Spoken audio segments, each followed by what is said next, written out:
Hey guys, Cecil188 here. I figure it's been several years since I've gone over how to set up Beyond Chaos, and the old tutorial it hasn't been super relevant for a while, so I'm gonna go about updating it, and hopefully it should be a bit easier this time just because, well, the process in general is a bit easier.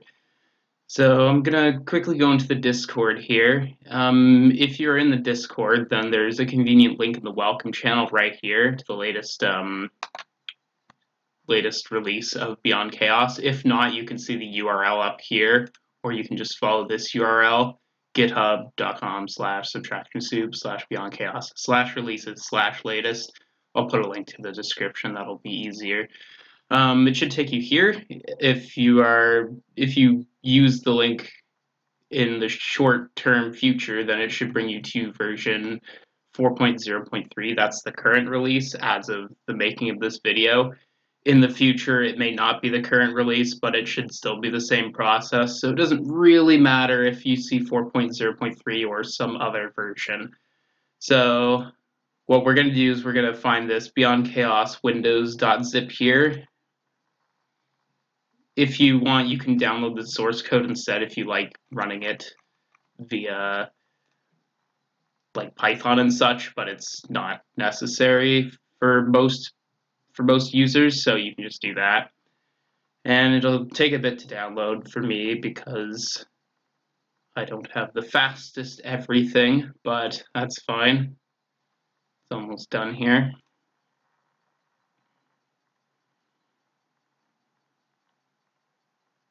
And once it is done, there we go. So you'll just take that, you'll extract it. I probably should have put it in its own folder. Let me just make a folder real quick. Just to keep everything in one nice contained directory instead of kind of all sloppy out in the wild here. Okay, so you can go into this folder here, and it should have just a nice little setup here. You have the README in here. Feel free to read this first. You can just right-click and edit with Notepad++, or you can probably do that with Notepad as well. In here is the custom folder. You can customize things. I won't be going over that right now because that's not the scope of this video. Here's the main part, is the executable here. If you double-click on that, it'll come up with a command window like so. In my experience, it takes about 40 seconds for this to actually load. It looks like it's doing absolutely nothing, but it should work eventually. So if your computer is faster or higher grade than mine, it may be much easier for you to actually load this in a reasonable amount of time, but because mine's kind of bad overall, I guess it'll take a little bit. There we go. So it comes up here. I think this number just hasn't been updated, but aside from that, it is the most recent version. So there's a lot of options here, obviously. So let's go over them. So I won't be going over the complete details of every single one because that'll take forever. If you hover your mouse over, you will get a tooltip that gives a very short description of how each mode works, and each flag has a description as well. First, let's start off down here. There's a recommended new player preset. If you're not sure what flags you want to do, this should give you a decent place to start that gives you a fair bit of the range that Beyond Chaos can have without all of the difficulty, and it puts in a few aesthetic codes as well.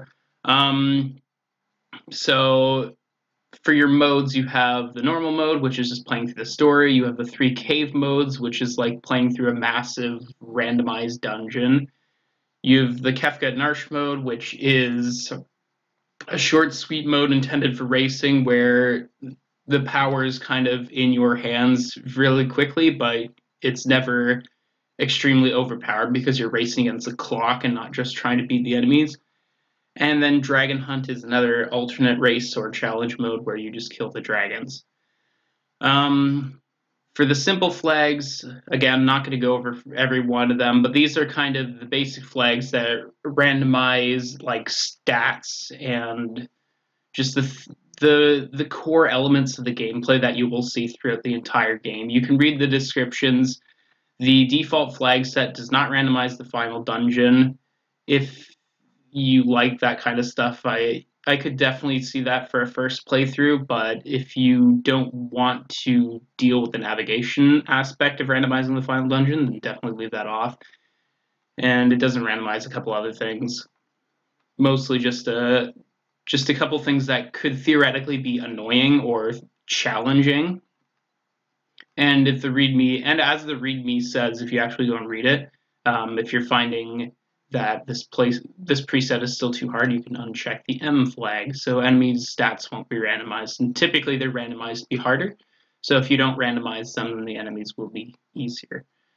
Aesthetic codes are all the codes that do not affect gameplay at all.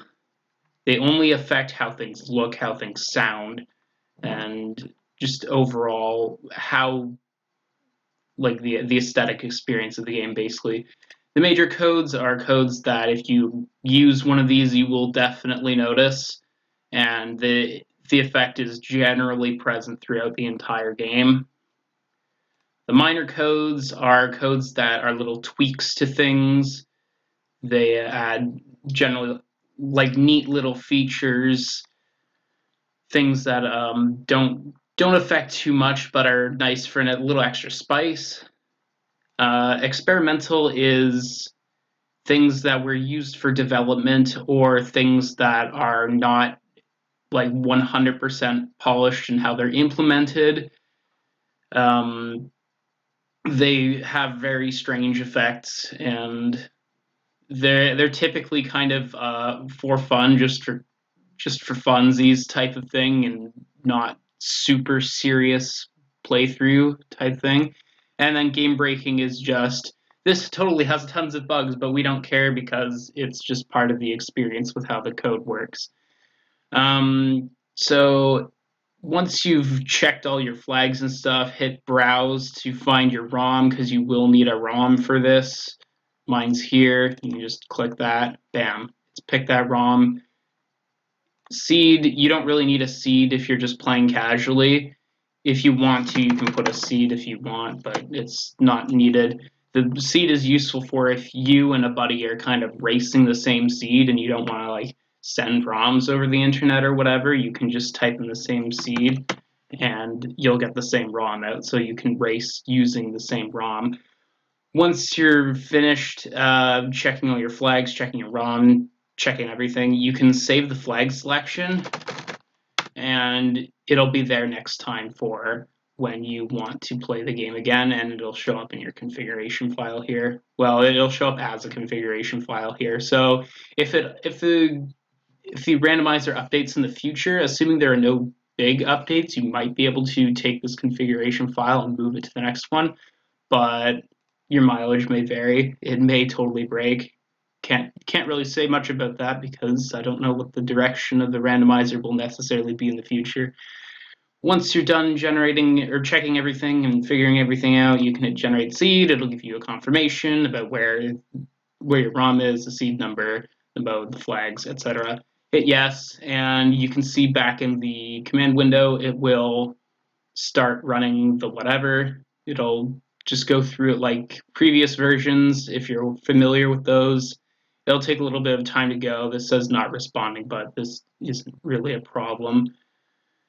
And you just gotta wait a bit. It takes a bit because the randomizer does randomize quite a lot. So once you get this message, then it is all randomized. You'll get this message as well.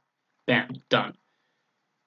And that probably just stuck a ROM in my unfinished seeds folder, because that's where my ROM is. Yeah, so here's the ROM. Go into the text file, just for a quick second here. You can see all the characters are different, all their skills are different, and so on. So it did randomize, everything's fine.